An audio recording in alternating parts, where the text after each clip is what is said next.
For third regular meeting of Development Review Board to order. We will start by introducing board members on my right here.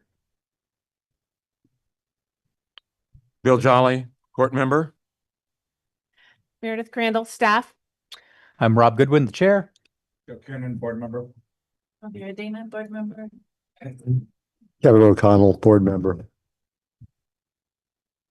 Wonderful. And do we have any board members online at this time? None online that aren't in the room.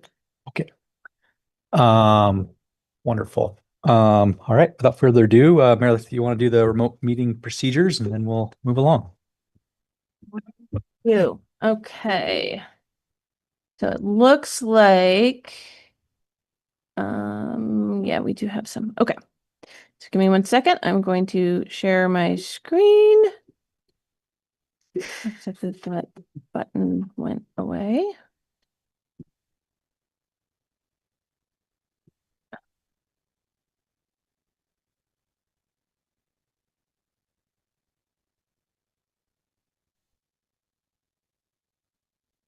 Okay, so for anyone watching tonight's Development Review Board meeting via ORCA Media, you can participate in the discussion via the Zoom platform through either video or telephone access options. For the full video experience, please type this link into your web browser, and then you will be able to see us, we'll be able to see you, and you'll be able to have the share screen options. Alternatively, you can dial into the meeting using this telephone number from any phone, and when prompted, put in this meeting ID, and then you will be able to talk to us, we'll be able to hear what's going on.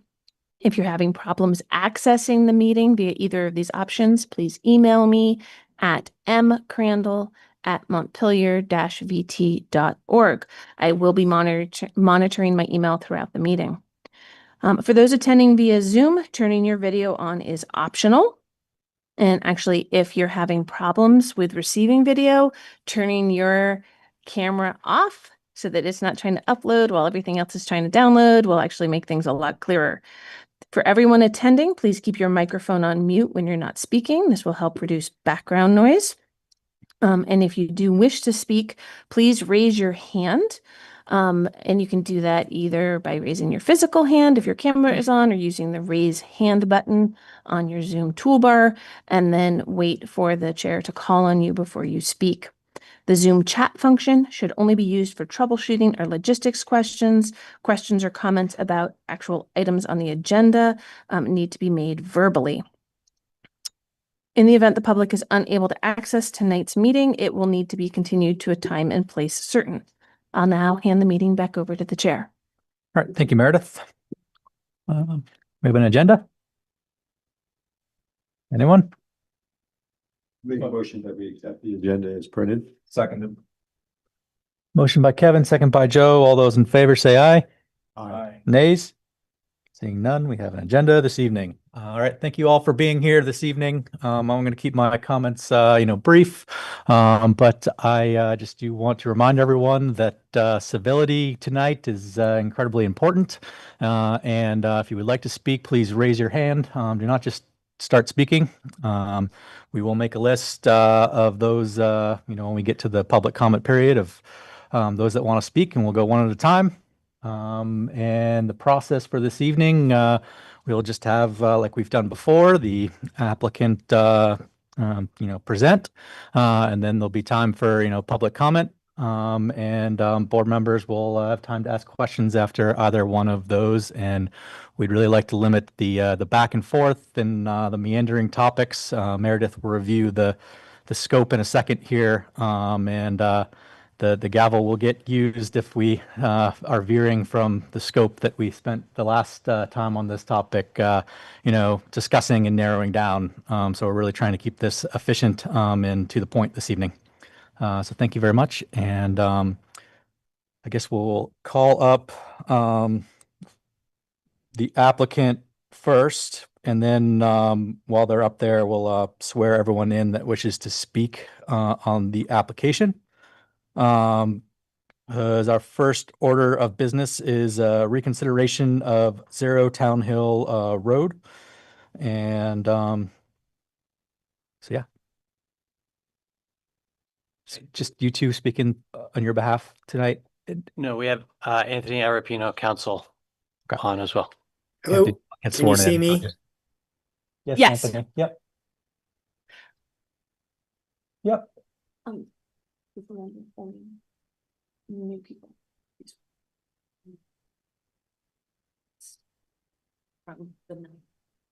Okay.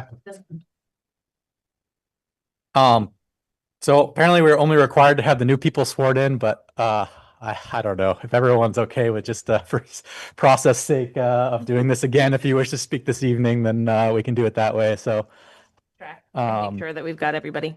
yeah, all those interested in providing testimony on this application, would you please raise your right hand to be sworn in as a witness? Alrighty, thank you very much. Do you solemnly swear that the testimony you are about to give is the truth, the whole truth, nothing but the truth under the pains and penalties of perjury? I do. Thank you all. All right, so Meredith, you want to catch us up of where we are and talk about our scope tonight? Yeah, so I'm not gonna rehash the whole thing. But what we have tonight is a reopened hearing on the Zero Town Hill application. The reason it came before the board originally is to get a waiver of the minimum access spacing requirement in the zoning regulations.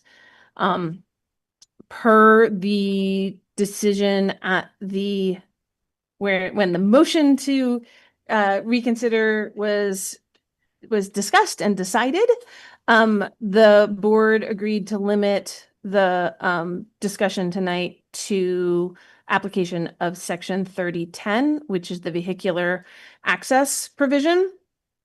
And they asked for an updated site plan from the applicant, which they have provided, with additional details on there, as well as additional analysis from Department of Public Works, and that Department of Public Works be available to provide additional comment on the basically the safety of the access location. And we have Kurt Modica, who is the Director of Public Works on remotely, as well as Zach Balodget, who is the number 2 at DPW. And I've got, just as an FYI, I have Brian Jones logging on right now, our 7th board member. So that's sort of the scope of where we're coming from. And there's been also additional testimony documents submitted from neighbors in the situation that I forwarded on to the board and the applicant All right, thank you, Meredith. and Any DPW. questions from DRB on Meredith's explanation of the scope? All righty. We'll get to you in a second. We'll get the applicant wish to give a little presentation. Sure. Thank you for having us back. James Moore. The applicant in this case live on Town Hill, just off of Town Hill on Frog Hollow Road. And following the last DRB meeting, you all had requested that we update the site plan to show, I think there are a few things, drive across the street, make that clear, some of the labels, and access points, alternative access points, or lack thereof. And then also speak to sightlines. So we've been working with Grenier Engineering, and we have John Grenier here with us this evening, and Charles Whitaker as well. And I think we've made those updates to the site plan as requested. And I think I'll turn it over to my counsel, Anthony Arapino, and then also John Grenier to walk you through any of that and see if there are any questions that you all have regarding that. Thank you. Go ahead, Anthony. Thank you very much, Mr. Chair and members of the board. Appreciate your volunteer service for yet another Monday night.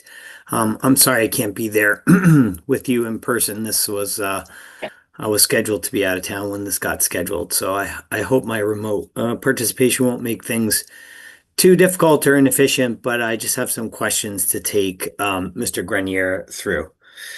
Mr. Grenier, will you please introduce yourself to the board and explain a bit about your um, education and experience with regard to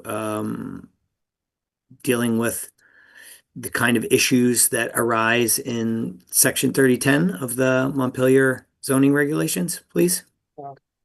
Sure. Yep. My name's John Grenier from Grenier Engineering.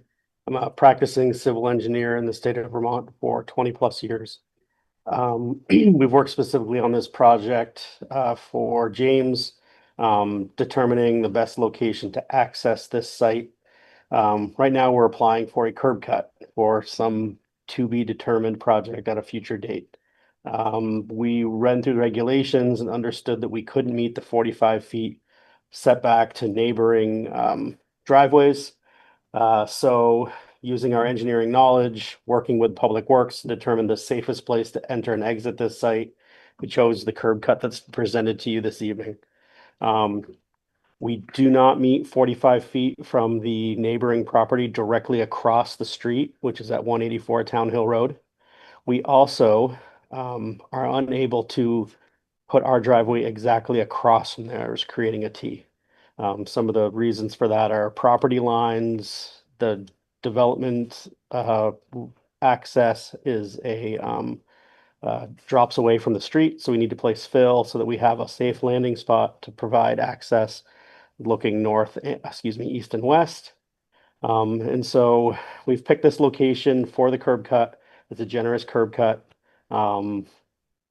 Fits into the site very well. We also can't move to the east to go up to get 45 feet from the 184 Town Hill Road because we would effectively be on the property line of 219 Town Hill Road. So we aren't able to move that direction as well. We reviewed the site with Public Works. They came out and did a study of site distances, safe stopping distance and intersection site distance, and agreed that the location provided was adequate, safe, and issued us a curb cut permit. John, can you just expand a little bit for those in the room who might not be familiar with the concept of sightlines, safe stopping distance, and intersection distance? What did you what are you evaluating there, and why is it important? Sure. Safe stopping distance is, can somebody driving down or up Downhill Road see the intersection, see a car stopped trying to make a turn into the intersection and not run into the back of them? That safe distance is a V-Trans metric based on the speed limit on Town Hill Road or any other town or state highway. They also want a metric called intersection sight distance, which is if you are traveling down Town Hill Road, somebody is at this new curb cut and trying to pull out, that they see the car coming and have enough time to pull across traffic. So that distance is actually longer because it takes longer to cross traffic. We reviewed both those sight distances. You do that metric by standing 15 feet off the edge of the road, putting your eye level about 3.5 feet off the ground, which is considered an average car sitting angle. And you look left and right, see what you can see and measure those distances. We meet the safe sight distance, we meet the intersection sight distance, and that was confirmed by Public Works staff. And thus they issued the public curb cut permit. And can you just explain a little bit more? You mentioned the zoning regulations express a preference for opposing driveways, like one driveway to be aligned with the driveway across the street. I'm sorry, what was it that you said about the slope issues related to that? Yeah, okay, sure. I'm happy to do that. The site plan shows that we are coming onto Town Hill Road, almost across from 184 Town Hill Road, white indoor. or the owners of that property. If we couldn't meet the 45, there is a preference for intersections and driveways to be across from each other, just for better alignment. In this case, we are unable to do that because if we moved our curb cut down to be exactly across from that 184 Town Hill Road, we are coming off Town Hill Road and the land drops away fairly steeply. We are going to be placing fill there to create a safe landing spot. When you come to any intersection, whether you come down into the intersection or rise up to the intersection, you need a car length spot that's relatively level, so that the car can stop there and safely look at the two distances I just mentioned earlier without the fear of sliding into the intersection or sliding back into the lot. We are unable to do that in this case because the grading required to build that safe landing spot would put fill onto the neighboring property at 169 Town Hill Road.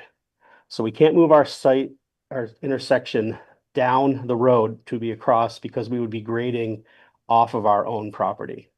The intersection that we have shown here in the curb cut is the optimum location that provides the safe landing area for a car to enter and exit off of Town Hill Road and also provide the required sight distances, which again, Public Works reviewed, Corey Line at Public Works reviewed, along with Kurt Montoya, and they issued the curb cut permit.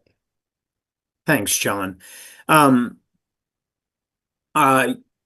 You mentioned the Public Works review. Specifically on this issue, they mentioned that the provided site plan shows the proposed access on the south side of the roadway located east of the existing access on the north side of the roadway. And then they said this alignment is beneficial as it allows for simultaneous left turn movements into the driveways without locking up traffic on the public roadway. Are you familiar with that statement made by the Department of Public Works? I am, and that does make sense. If you are coming up Town Hill Road or traveling eastbound and you want to turn into 184 Town Hill Road, you don't have a conflict with somebody turning into or out of our new curb cut. You can turn across traffic safely, unimpeded, other than the traffic coming down Town Hill Road. Same way, if you are coming down Town Hill Road headed westbound and you need to cross traffic to turn into our development, you don't have a conflict with 184 Town Hill Road. So that is an advantage of them being not 90-degree aligned, or if they were, say, flipped, if the 184 Town Hill Road was further to the east. The way we have it laid out allows for those crossing of traffic movements without conflicting with each other. Very good. Is there anything you wanted to say more, John, relative to the 3010 standards you evaluated when proposing this location for the curb cut? I don't have anything more. I just know that we worked closely with Department of Public Works and they agreed and approved the curb cut as proposed. Very good. I want to say just briefly, because I know we've talked about this issue and we're going to talk about it a lot more tonight, and that there is a lot of understandable curiosity about what happens after the curb is cut. This is about the curb cut tonight, and it should be obvious, but it feels like it needs to be said that when the owners of this property decide what project makes sense to go from this driveway to and from this driveway, they will need to seek appropriate municipal permits at that time. And all appropriate municipal permits provide an opportunity for public comment about the zoning standards that are applicable to the type and scale of development that's proposed. And so we've made our presentation tonight just on section 3010 because per Thank you, your... Anthony. Thank you. Excuse me. Come on. Excuse me. She's doing a whole big thing. You gotta get your time. Okay. We understand where we're supposed You to be. get your time, please. Sorry, Anthony. Thank you. No, that's that's all I wanted to say. Just make sure everybody knows we're talking about what we know we can talk about tonight. And when there's more to talk about, there'll be more opportunities to talk about it. Ready.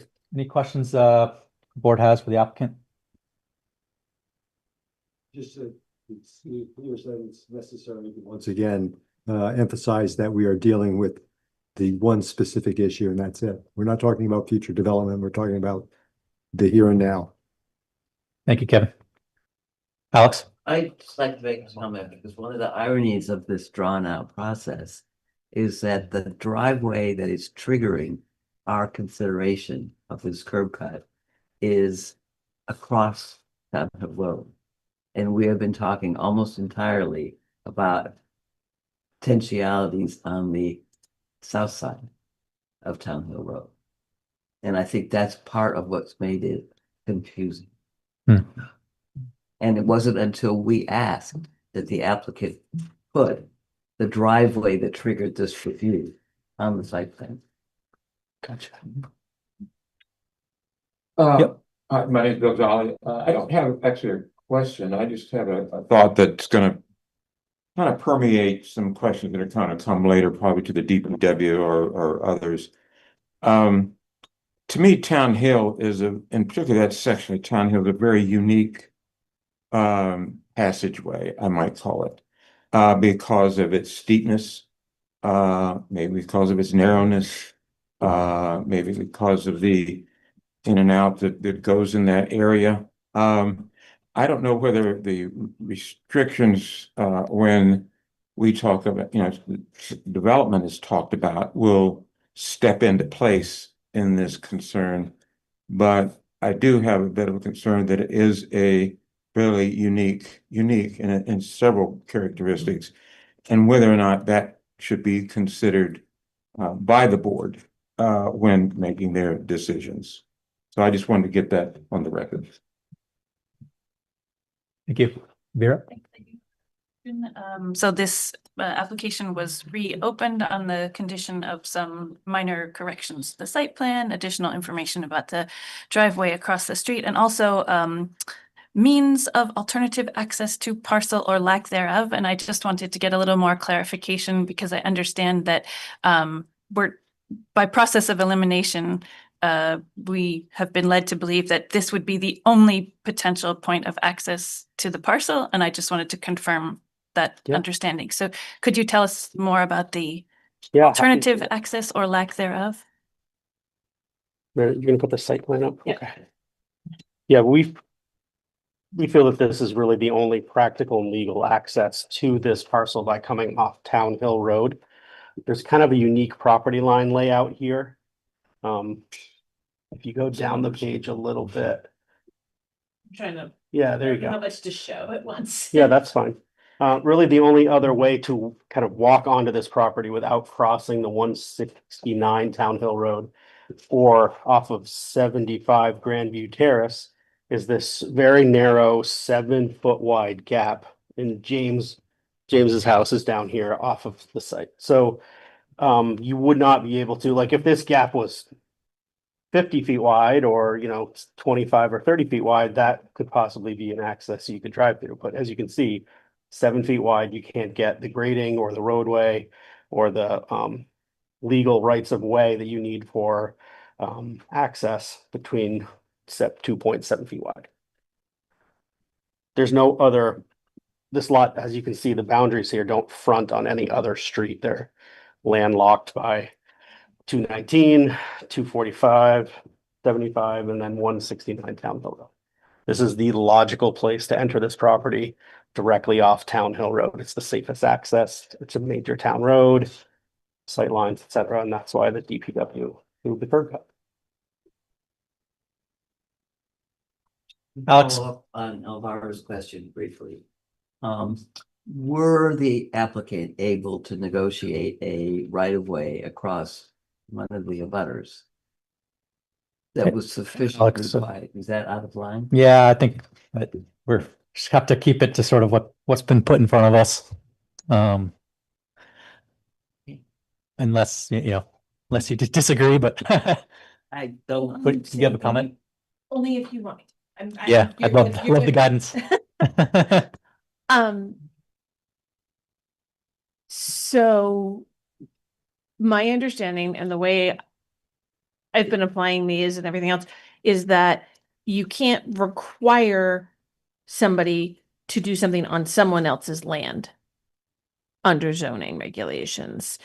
Like even if it's a screening measure to benefit somebody else, you have to put it on your own land. Zoning permits are for the properties themselves. And so that's just like there is a preference in the zoning regulations for shared driveways. It is not required.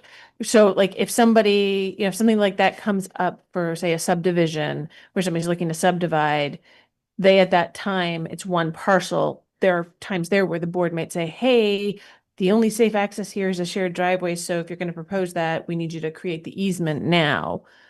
But And that's actually what I wanted to know is what kind of, this hearing, the parts of it has churned up a whole lot. And I'm just wondering where the edges are. yep, and that's one of the edges. We can't make an applicant get an easement somewhere else. Although You we're know- an applicant to come with an easement, that would change the picture. That totally changes the picture. That's just my question. Thank you. Yeah. You're welcome. Thank you. So just one housekeeping thing. We just want to make sure there were a couple members. It's just the thing getting hot and resetting. It's okay. Oh, That okay. screen went blue. That there were a couple board members that didn't attend the original hearing. But I'm understanding, keeping up through email, informed me that they, had those that weren't there had watched the video and are up to speed. Those that did that, we just acknowledge or say that if you were not at the original reconsideration hearing and you watched the video to catch up to speed before this, just signify We by. just need it from you. So that's Certify that I viewed the meeting. Great. For which I was not present because I was not at the time a board member. Wonderful. same for you, Bill. Because you weren't a board member at the Yeah, 9:15 okay, hearing. Sure, no problem. Yes, no, I confirm that I read everything that Meredith has sent and viewed the email. And I'll keep my video, and I'll keep my feelings about the video and the meeting to myself at this point. But yes, I watched it. Yeah. Wonderful. So was that Yep. confirmed? Thank you. Thanks. All right. Thank you. So we did ask Public Works to come here, this evening. I think, the board's decision to make that request. We are actually sort of instructed to, in our rules of procedure, to call on, folks like Public Works within city government to weigh in on technical issues. And so I think that the best thing, it's Zach or Kurt that is planning on, presenting, but if you could just give maybe a little summary on your, review of this, project, any concerns or anything you may have to add to the presentation by the applicant this evening. Excuse me. Sure. This is Kurt Modica. I'm the Director of Public Works. So it was actually Corey Line from our office that reviewed this application. He's our transportation expert. He wasn't able to make it tonight, but he did provide some written comment on this curb cut and evaluated. He did a site visit. Basically stood at the point 15 feet off the travel way, is how the rules are written in VTrans, and looked both up and down the street. And uphill, there is the full 335 feet, which is the recommended sight lines. There was slightly less than that on the downhill sight line, but it's very common for engineering judgment to be used when evaluating the VTrans standard. And what we did was, or what Corey did was, do a sight line at 11 feet back from the travel lane, which is much more common for the distance from a bumper of a vehicle to the driver, who is really what you're looking for to evaluate the sight lines. And in that case, there was the full 335 feet in both the uphill and downhill directions. So Based on that, we do feel comfortable issuing the curb cut in this location. It's not, we don't feel it poses any danger to the traveling public. And then it's, consistent with other curb cuts that we've approved in the past. But yeah, really, I'm here to answer questions. There's a full written statement that was provided by Corey. And if there's any further questions, I'm happy to answer those. Yeah, thank you, Kirk. I reviewed the written comments. I think board members, it all got emailed to them. Any questions for Public Works? I have a question. Yeah, we're about ready to jump right into the public comment. Can we just make a list here? You had raised your hand first. Oh, I had a question, but it was answered, Okay, but I do want to speak. Okay, so Okay. if we could just make a list and then we'll be able to check it off to make sure everybody gets at least one round beforehand. And I'm sorry, I can't always match names with faces after so many meetings. So if you could just run through, and I think all of you had raised your hands to talk. So. who wants to go first? Whose name you want first? Who wants to go first? I'll go first. Okay, great, Steve Neff. great. Who wants to go second? Your name? Jessica Ball.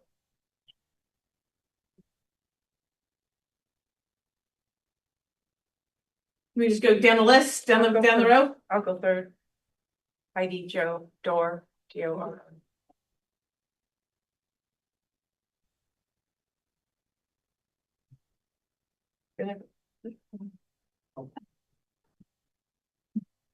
Sorry, that was Lawrence just, Forsyth. thank or you, Larry. Larry.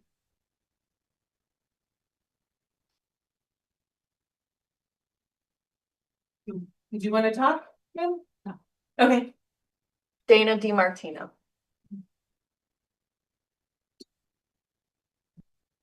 To the ones in the room, and then we'll circle back to the Zoom platform and see if anyone wants to go. Steve? Yep. So I'm at 245 Town Hill Road. And I just had a question for DPW.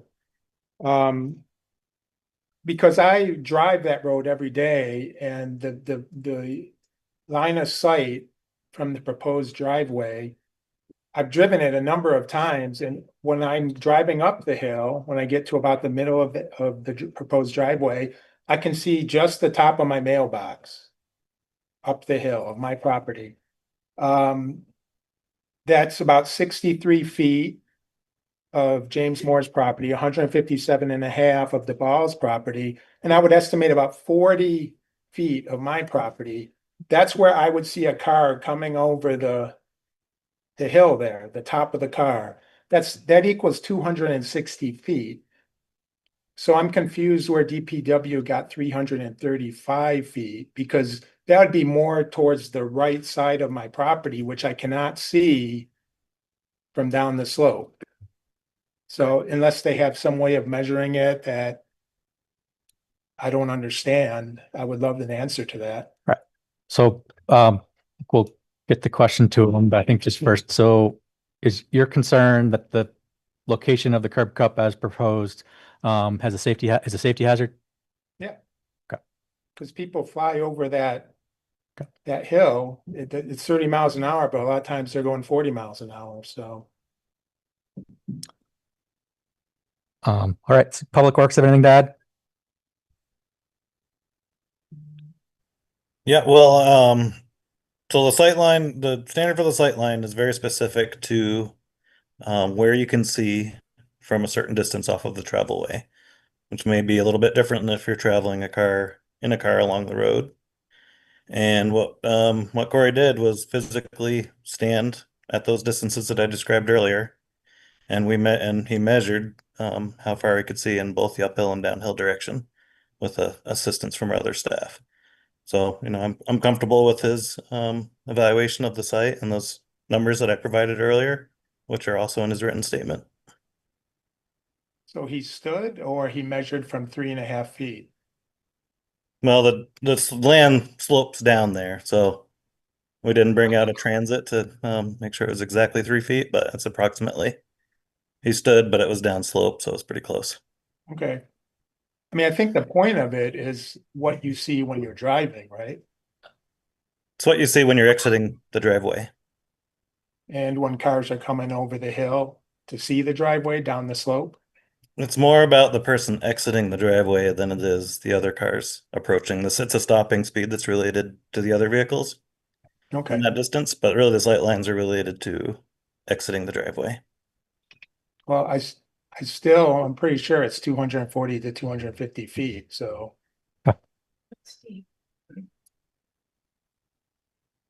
It's not just about what's driveway, it's about general traffic.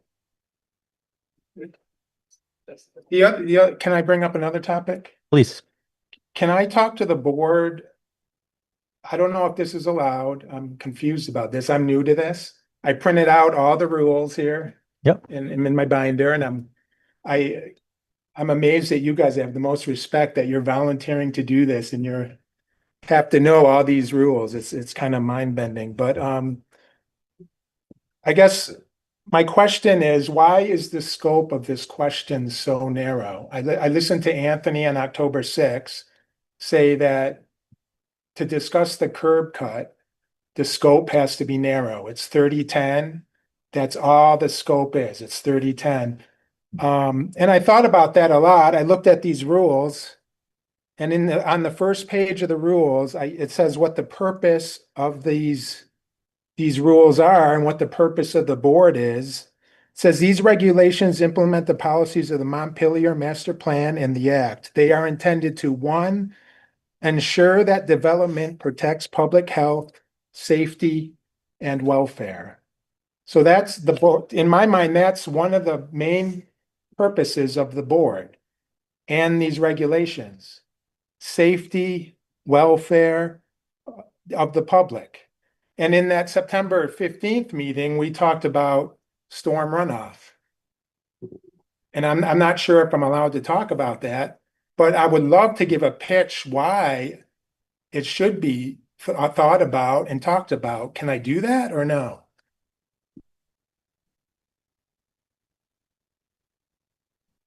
You want me to speak? No, hold on a second. Just let me confer. I think that you can tie it directly to the location of this curb cut between points A and B on this parcel. And somehow, if they moved it 10 feet down toward one boundary or 10 feet up towards the other, that has a significant impact on drainage.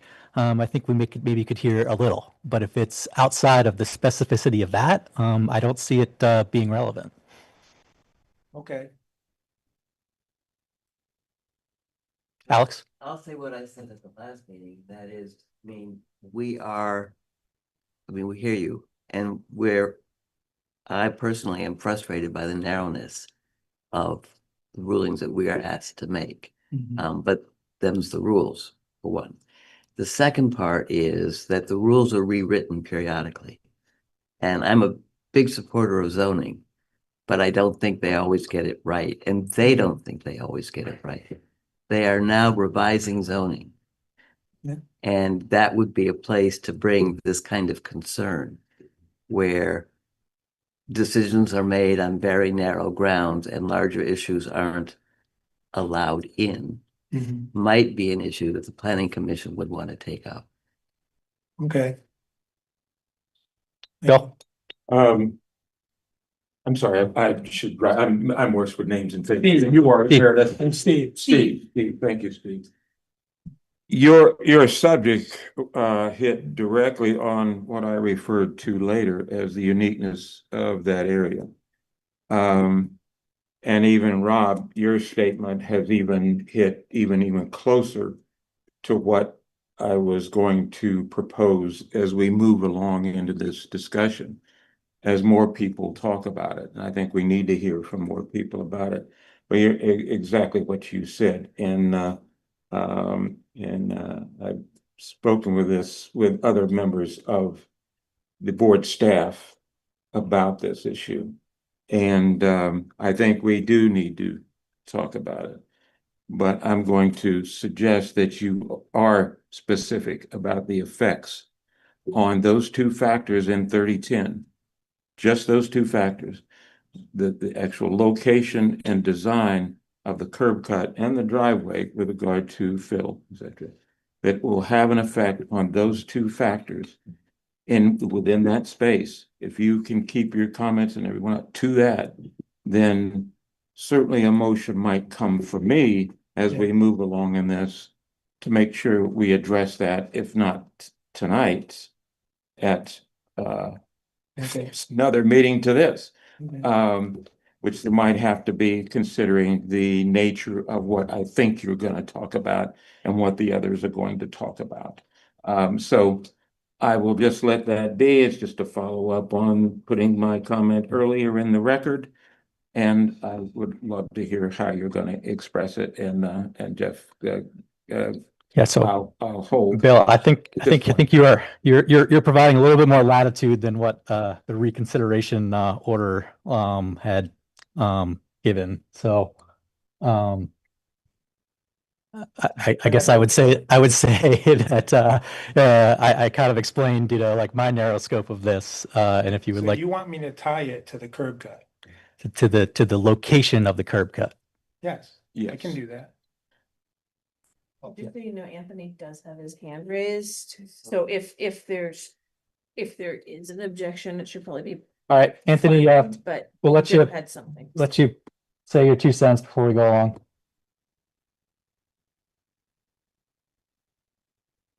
You're muted.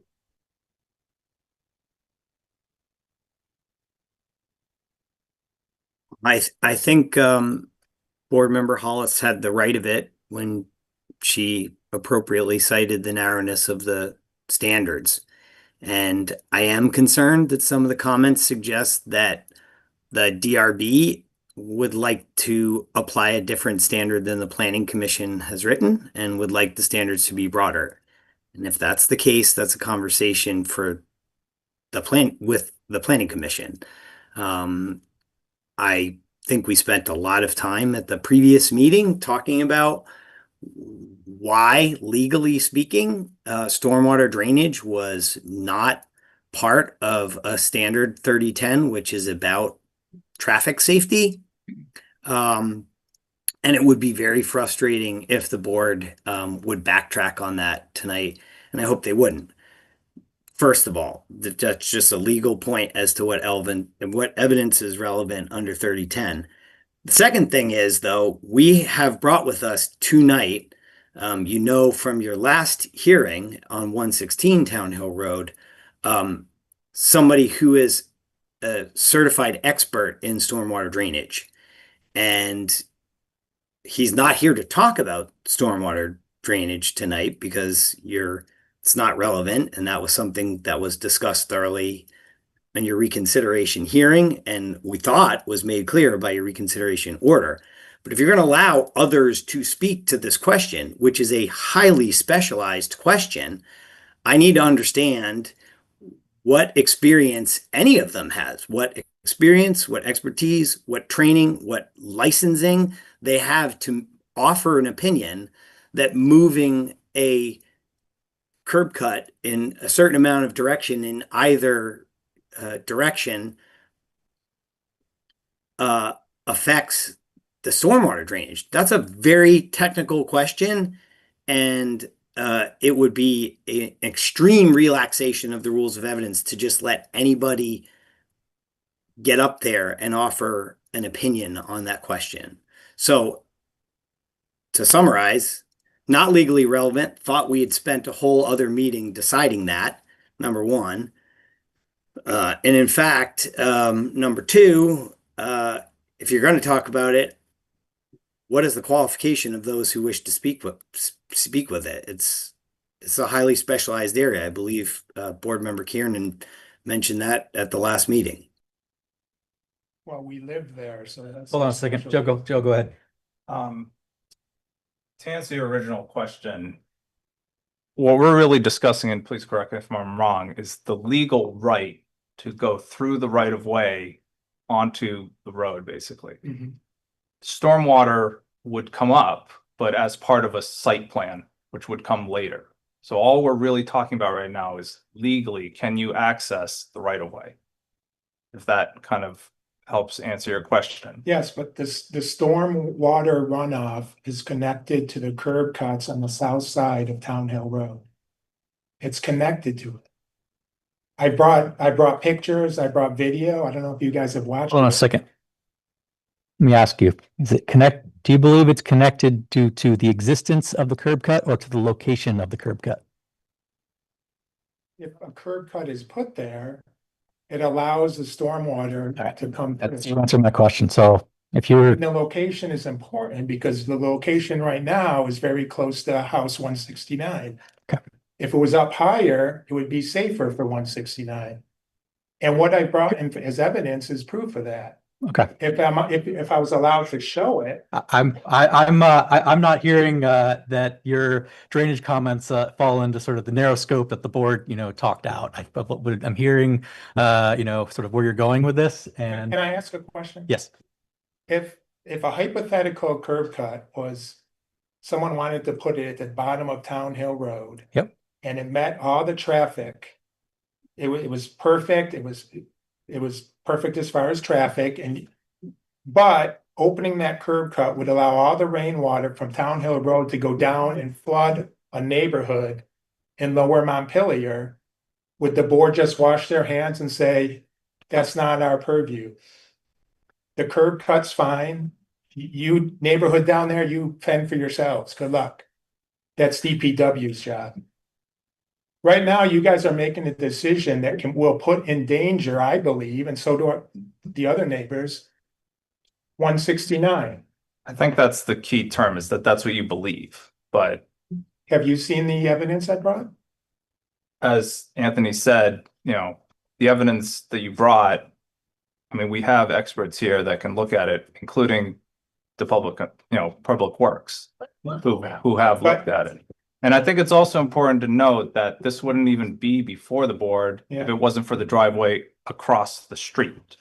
If that driveway didn't exist, this wouldn't even be here. It would have been administratively passed, right? let's go ahead, Alex.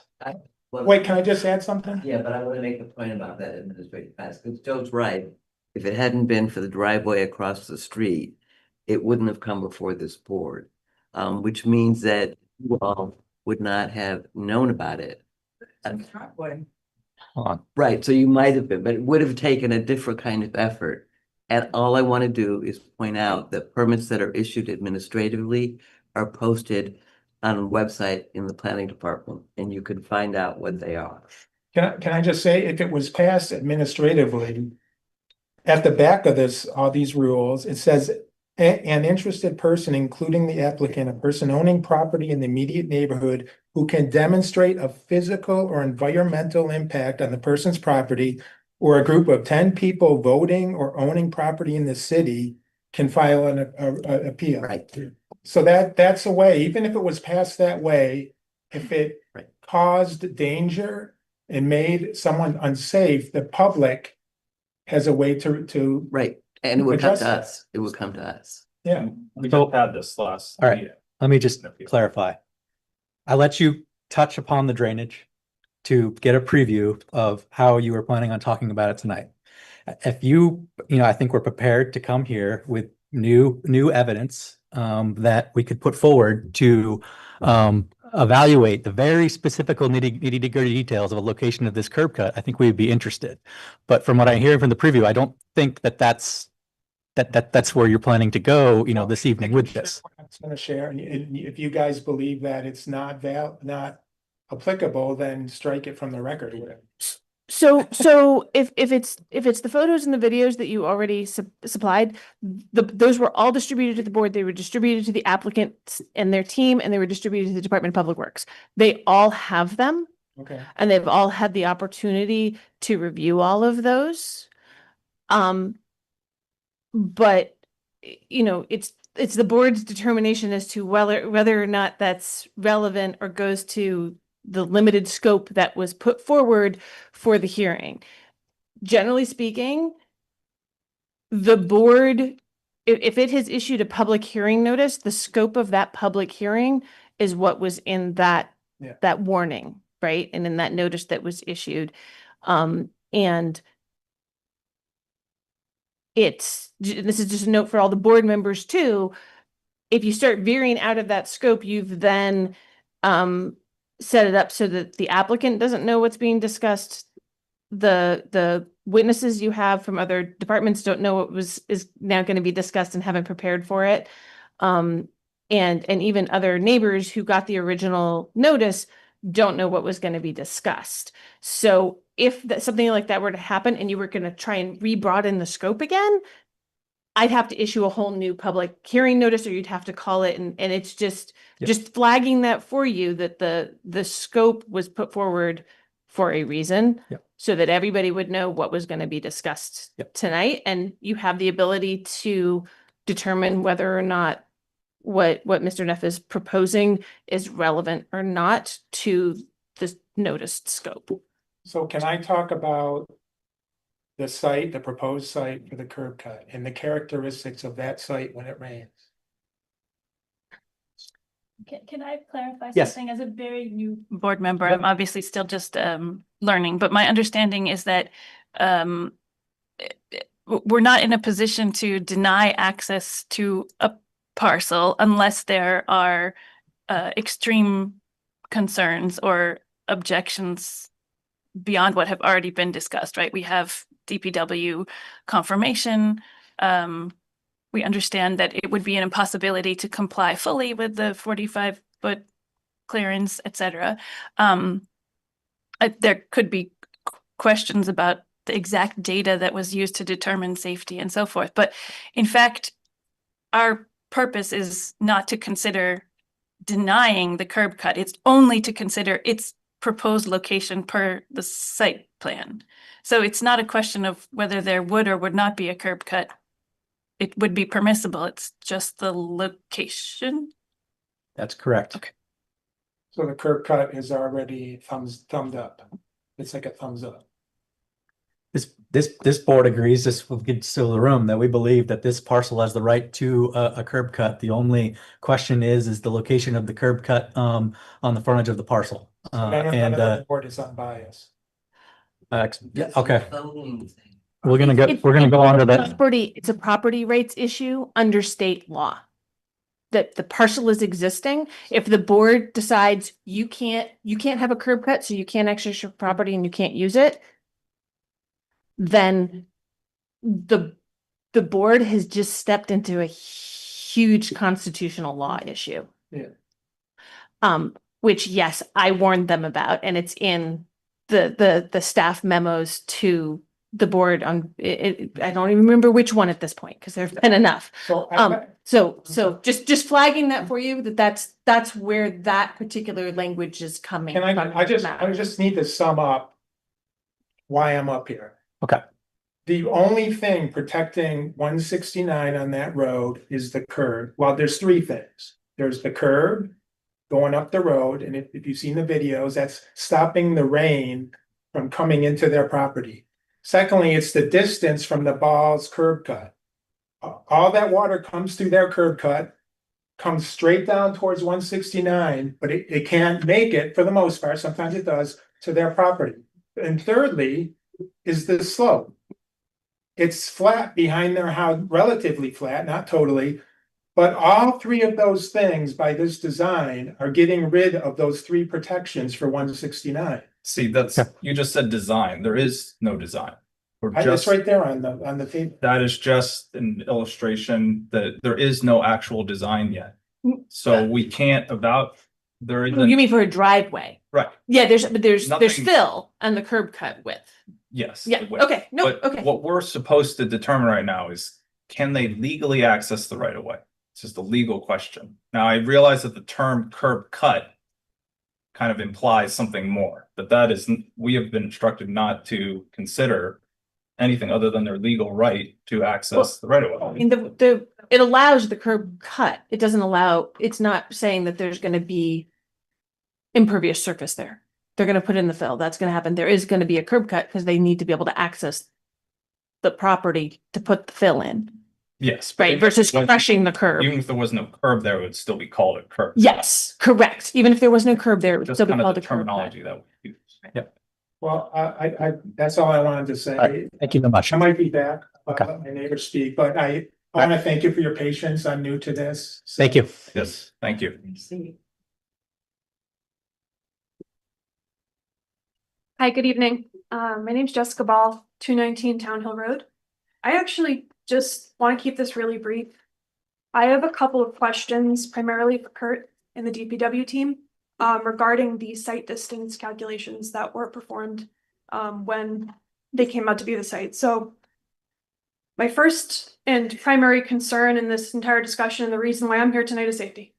I can speak to the same point that was mentioned earlier by my neighbor Steve, that when I turn out of my driveway, I have a couple of seconds if I'm making a left-hand turn before a car's coming over the blind crest of the hill.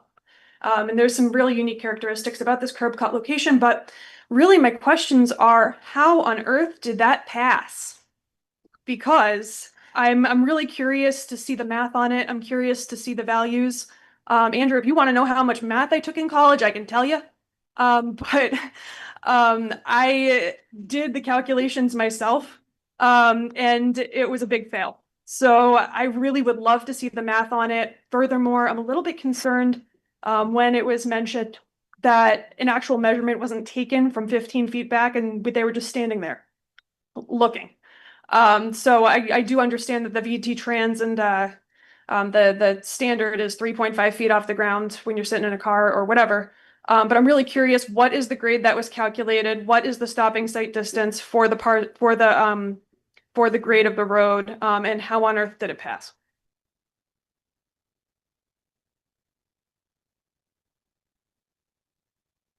Um,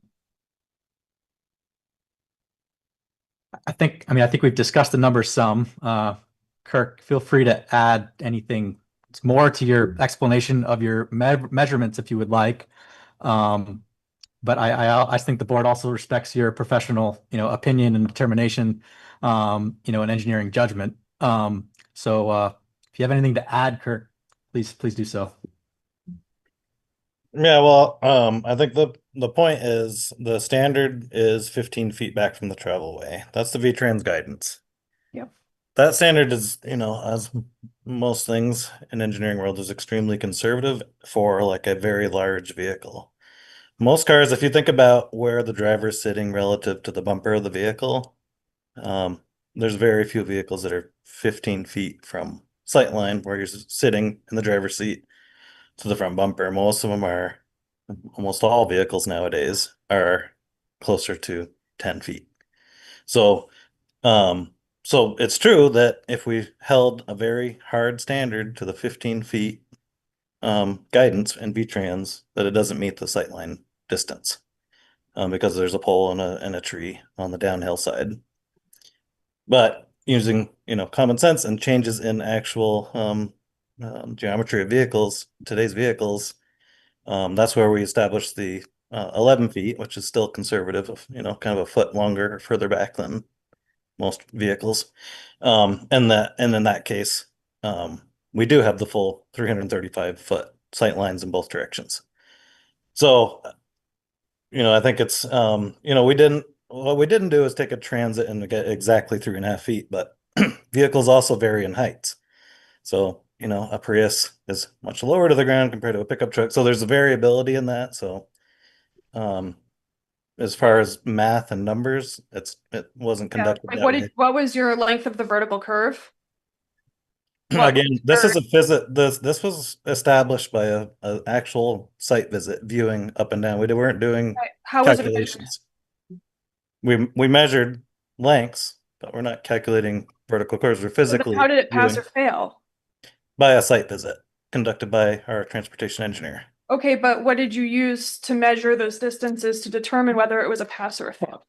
I'm just trying to Use get a better understanding of how does use it pass or fail if there was no measurements taken here. We measured up to 300 and there was a length measurement taken. So we Okay. measured down the road from the driveway to make sure that it met the 335 feet in both directions. And that was done. So how far can you actually see is at least 335 feet? And yes, it passed because they could do that at 11 feet off the travel lane. Okay, so I'm not even as concerned about being 15 feet back as I am when you're trying to make a turn from the curb cut location. Let's say you're making a left turn into downtown Montpelier, which is probably more common for most drivers. My concern is the stopping site distance. Even at the 320 some odd feet, it still doesn't meet the requirement if a car is moving 35 miles an hour cresting over that hill. If a car's Yeah. cresting over Town Hill, I can pull up my math and we can compare math, but I didn't see any calculations done in that report that we were to review prior to today's meeting. And as far as I've been able to tell, there isn't enough available time for a car to safely make a left-hand turn out of that driveway before a car crests the hill. What did you get? What did you get for a sight distance? Oh, You mean the stopping distance? Stopping distance. stopping distance? Okay. So I'll give you my values. So I calculated the grade to be 10%, the length of the vertical curve to be 374 feet, which was even greater than yours when you went out to calculate it. Based on, and I even was conservative. I said, let's say a car is moving 25 miles an hour over the hill, which we all know they're moving faster than that. But I said, okay, let's say at 25 miles an hour. The ISD that I was able to calculate was 327 feet, and the site stopping distance was 103 feet. And I calculated the same eye height at 3.5 feet and object height at 3.5 feet. So I wanted to stay within compliance with VT Trans.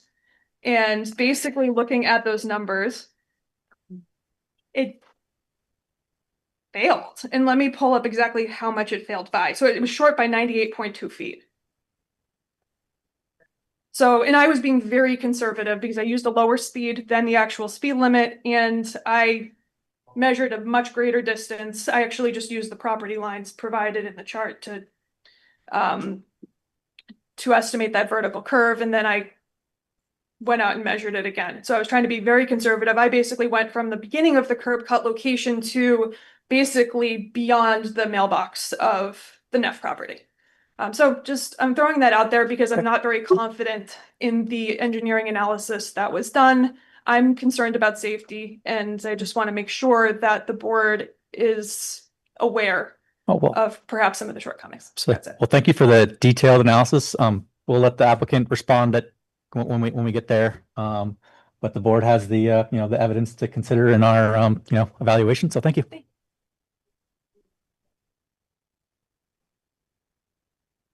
Hi, my name's Joe Dorr. I'm at 184 Town Hill Road, so I'm the driveway across the way that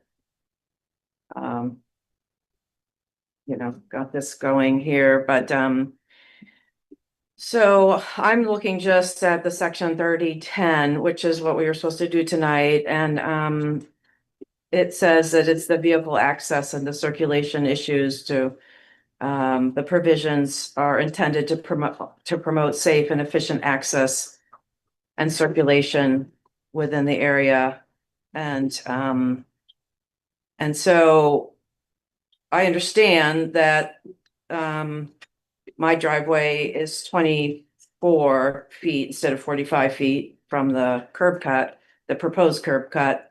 And I could be wrong, but I think the curb cut is intended to be 24 feet wide. So this is really a road, not a driveway. And I think that that's important to consider. Just ripping off what Steve had to say about what a 24-foot wide curb cut is going to do. But anyway, so we're not supposed to talk about that, but so the spacing issue in 3010, number 4 is the spacing issue. It says the access spacing should be measured from the inside curb of the pavement edge to the pavement edge of the adjacent or opposite driveway. So obviously that doesn't pass. You guys would have to what's the word when you make an exception to the rule? Waiver. You'd have to make a waiver for that. Thanks. And so this variance, I think, though it affects me and my family, of course, being so close and having it be such a wide road, which is gonna lead to, we don't know, but that's not part of tonight. It still is a traffic issue for sure. I've lived there for 14 years. And I was the one that submitted that one video that was all bobbly at the end, but showed the water running down Town Hill like a river, and that wasn't a storm event, but basically people crest the top of that hill going so fast. I mean, I'm sure you know this. I'm sure some of you probably have gone fast down that hill because it happens regularly. It's 35, but people go much faster. So there's traffic issues there that are not just of your average. Are the people from that new road going to be able to exit and enter safely? Yeah, that's a consideration, certainly. But what about all the other people traveling on that road? That's the general 3010 says all proposed development should be designed with adequate access and circulation to prevent traffic congestion on the street and traffic conflicts. And that's part of 3010. So I think that's what we're talking about. And I would say that my experience of 14 years has showed that there's significant traffic congestion and difficulties on that road to begin with, just as it is in the wintertime when people are cresting that hill. If they don't have all-wheel drive or good snow tires, they just are spinning their wheels, and people get bottled up and so forth. And so number 6 of 3010 is the length. It says the vehicles entering and exiting the site will not cause queuing issues on the street. And I would propose, or I would maintain that there would be serious queuing issues, really, because there are already queuing issues. I mean, there's only so much traffic on that road that you can control. People use it in the mornings and the evenings and all time of day, but it's a thoroughfare for people coming to town to work in the state office buildings, and people go really fast. And even though tractor trailer trucks are not supposed to go on this road, it's what's it called? The two state, what is it? Yeah, class 2 road. They do. And then I hardly ever see police. It's a bit of a wild card because it's a corridor between East Montpelier and Montpelier. And so I would say that there's a number of these issues, the distance between driveways, the queuing on the street, the dangerous coming over the hill, vehicular access, traffic conflicts. I mean, there's really a lot here that I just do not think passes muster, or whatever the right word is. It does not, and Kurt of DPW, I appreciate all you do, and you've done great things for my street, but you had mentioned that the site parameters that you gave were about those exiting or entering where the proposed curb cut is. Well, that's good and that's important, but the undue adverse effects upon the traffic in the area has to also be considered. We're not just talking about, is it going to be work for the whatever development's going to be made here? It's got to be, it's got to be traffic safe for the neighborhood of those of us that already live there. So I don't know. That's my take. And as I said, I've been there, for almost 14 years now. And I mean, Jessica used the 25 miles an hour for the rubric for her measurements, but I'm telling you, people go a lot more than 25 miles per hour on that road. So anyway. Thank you very much.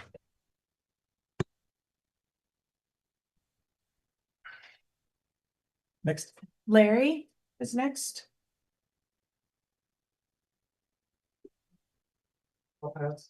Okay. Dana? Yeah.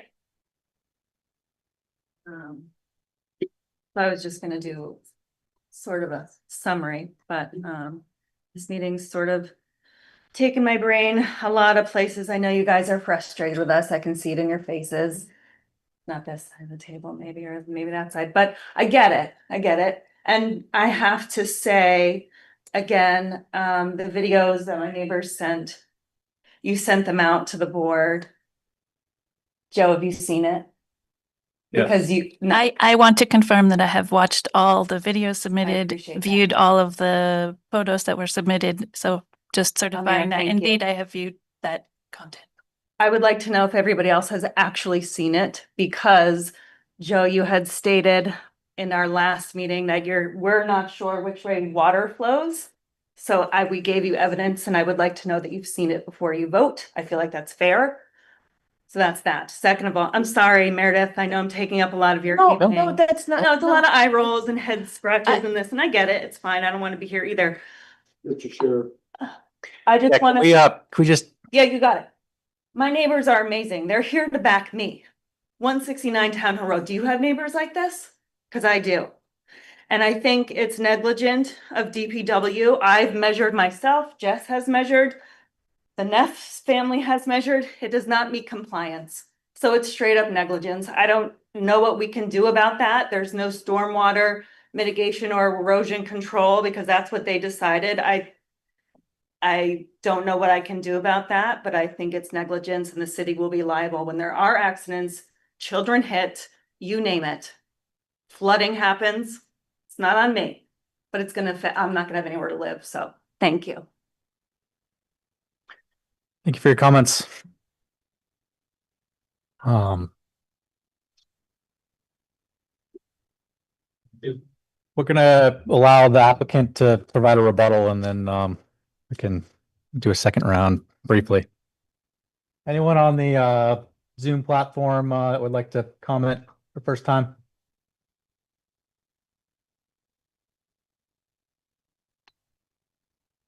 Don't think so. You guys have anything to add? Yep. Okay. Board members, any questions, comments? Okay. One more comment here. Just have two questions. Again, I don't know what I'm doing here, but on the September 15th meeting, two board members asked for a hydrology expert. I was wondering if anything happened with that. So the original, the September 15th, you're saying? Yeah. So that's the meeting that essentially it comes down to what we've been talking about, which is we're not really allowed to take these things into consideration when taking this curb cut application, just the curb cut application, which is the only thing that's before us right now. So it's my comments then are irrelevant now, fortunately. Okay. But that's just the way it is. And then the second question I have, is it typical for something like this and the map to be drawn without a survey being done? Is that usual? Well, yes, it is. And, I work in the industry, so, I would ask for more surveys if I was in my power, but it's not done for, all development. No. So I was just curious, how do we know the boundaries are correct? Well, that's on the applicant, to take that risk. And for us to take the risk, I guess. Okay. So if there's somebody who is saying these boundaries are not correct, that goes to the facts supporting the application. Right? So if you're now saying that the boundaries aren't correct, that's something that should be brought forward. Or,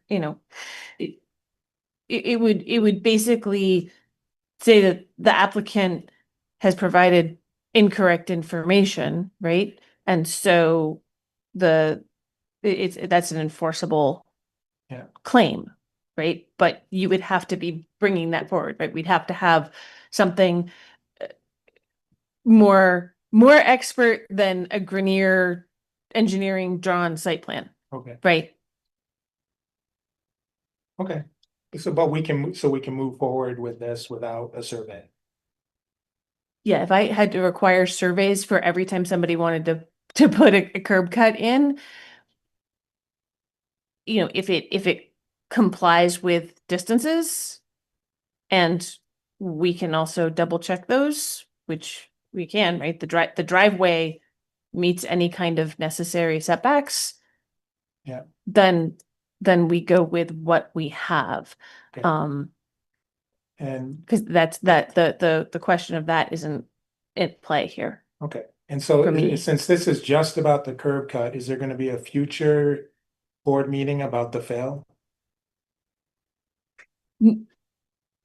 No. The fill, if the curb cut complied, Okay. the fill and the curb cut would all have just been administratively approved, and this would have been issued, Okay. you know, 2 months ago. It seems like we were talking about that on That is another avenue into opening some of the questions. Right, it would have been, So, yeah, you would have done that. yeah, you would have had to appeal the administrative permit. Okay. All right. Thank you. Okay, anybody else? So, Yeah, go ahead, Bill. well, a couple. One is just if we deny the application and therefore they had to go with the 45 feet or broad. they can't. Let me finish my sentence. Sorry, sorry. Why don't you let me finish my sentence? Sorry. Please, Jean, let me finish my sentence. Thank you. Sorry. Oh, she's good at that. That's okay. That's okay. So if we were to deny, and because there is no legally and physically ability to put not a curb cut, but an access to the road in there, that would essentially prevent the development from being, or the house being there, because there's only that little, space of 50 feet or whatever, 7 feet that you could kind of walk between. That's the only other access. So we basically stop any development on that site. No, there'd be no access other than walking on it. It'd be a trail. That's all you could do. Is it okay? That's one assumption. So that's the importance of that decision. The other part of the question I have is if any way that the location of the cut was changed, either even narrow or whatever, does it in any way exacerbate the access and or the traffic circulation problems presented by the audience or the ones who have spoken? In other words, is there any effect of the location of curb cut driveway on what the audience has presented as an issue? But what I'm hearing is they feel very strongly that there is. And to Joe's point, we just have beliefs, we don't have knowledge. We have feelings, but not facts. And so I think at this point, we're short of a motion to deny it. Do we have the opportunity to look into that particular issue in a little more depth, which is pretty much where I think Joe was, a month or so ago. So that's kind of where my head is at right now on this issue, and whether or not it's considered resolving it or not, I'm not sure, but it presents alternatives to how we can go. So that's where I'm at this point. Thank you, Bill. Mhm. Yeah, did you want to speak? Anyone? Going once, going twice? That I'm not going on beliefs here. I'm going on math.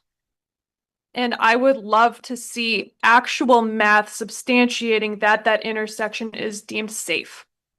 That's all. Yes, thank you. board members feel like they need any more information here to be able to make a decision this evening? No. Chair, I don't suggest we take this into executive session. Need to make a motion. Is that a motion to Meredith? Nope. Is that a motion to take up deliberation on this in executive session? I think we need a motion before we do that. Yes. You need a motion, yeah, you need a motion to go into deliberative session. On And the what? question is, are you going into deliberative session and then coming back? Or are you closing the hearing and then going into deliberative session, closing the hearing, closing the public part of the meeting? Right, there's two different ways the board has been doing this over the years. I think what has been most common is that we have closed the public hearing and gone into a deliberative session. It hasn't happened in a while, but that was how it was done most Yeah, frequently. so if you do that, you've done that where you close this hearing and move that you're gonna go into deliberative session after the rest of the public meeting is done. Because there's still other items if you want to deal with them in public, or you can skip those other items and close down everything. Right then and there, right? Because there's just minutes and other business. The minutes, if those get approved and other business. An adjournment needs to be public. That's all. And then there's a new date certain set. No, you can make, the board's allowed to make their decision in a deliberative session after the close of the hearing. The hearing is closed, that means no more testimony, no more input. Alex, There is the option to also have a deliberative session without closing the hearing. That was But what people go happened. out, that's what happened, recently. yeah. most recently. That's what we happened did. most recently. I'm where su- Everybody talked and then people could come back in. I'm suggesting that we go into deliberative session with the closed public hearing, not and issue our findings at a date certain Well, yeah, within 45 days. within the 45 days. Yes. I think considering all of the very legitimate concerns that people have here, we've got a lot to shovel through.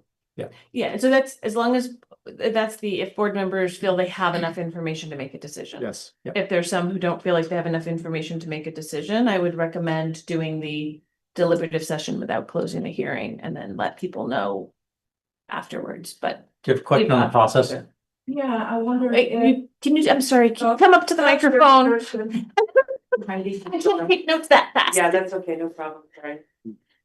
If the board votes to approve it, are we able to appeal? Yes. Oh, okay, and then do we have to do that within a certain period of time, or? Yes, there's a 30-day appeal period Okay. after the written decision is issued, and Okay. it would, after the signing date of the written decision. So then you let us know, all the people Yep, that signed in, how. Yeah, okay. everybody who has testified during the hearings or submitted written things or photos gets a copy of that decision. That's one reason it's so important to make sure that I know everybody's addresses. Okay, great, thank you. Clarifying question. Yes.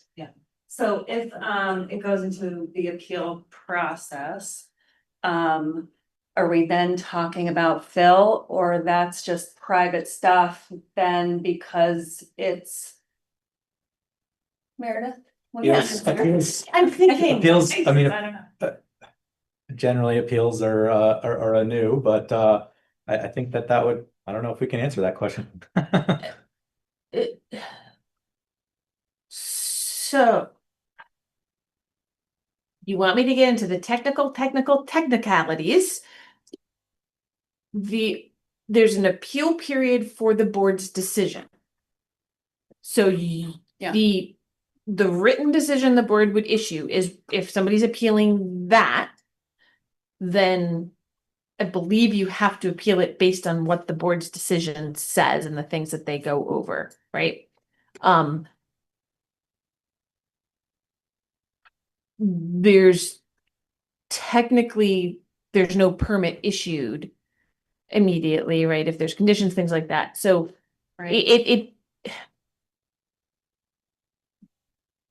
think a court would determine whether or not what you put in the appeal was applicable if you were appealing stuff about the fill. I honestly don't have that answer, because usually when these things come before the board and it gets appealed, it's the entire scope of the application that has come before the board, right? It's like a major site plan, it's a subdivision where the whole thing came before the board, because I wasn't authorized to issue any part of it. So honestly, I don't know if a court would say that the fill aspect was an appropriate appeal issue if what the board rules on is Okay. the curb cut only. So do you think after the appeal process, we'd be addressing a larger scope than 310? So the appeal process 310? is directed by whoever appeals the board's decision or the permit. That's where the appeals process, there's a 30-day window after the decision for an interested party to appeal the board's decision to the environmental court. And you have to specify what that is. Anthony's got his hand. Well, yeah, I just, like, in fairness to the applicant, I don't understand why it's the board's place to be giving legal advice. Your job is to make a decision, please. So Anthony, my job as staff is to make sure people are educated on the next step. So I'm just letting you know, that's my job as staff. Well, People figure out this period. You're entitled to tell them that when a decision is issued, they have 30 days to appeal. I think you have gone beyond that, and I don't understand why the board is entertaining more of that. That's all you need to say. When there's a decision, you have 30 days to appeal it. Kurt, go ahead. Perfect. Thank you, Meredith. Yes, thank you. I just wanted to respond to one of the public comments made earlier about the stopping distance. So that's a distance that you take off of the V-Trans standard B71.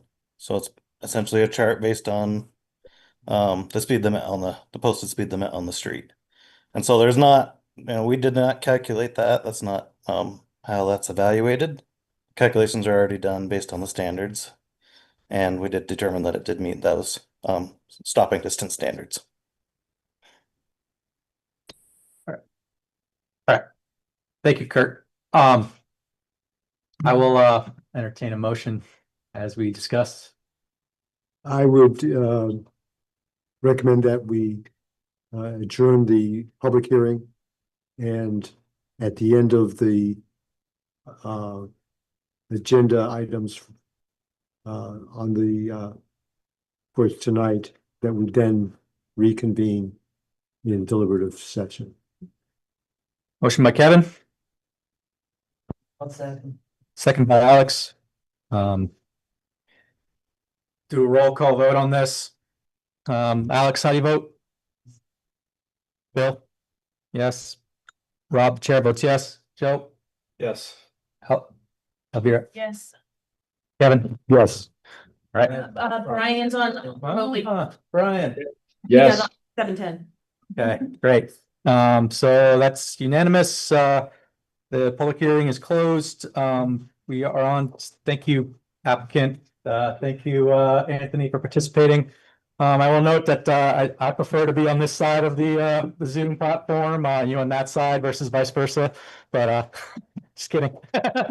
So Brian, what I'm gonna have to do is I'll send you a link to a separate Zoom meeting. Okay. For the deliberative session. Okay. Yeah. Just don't send off now, because there's still the open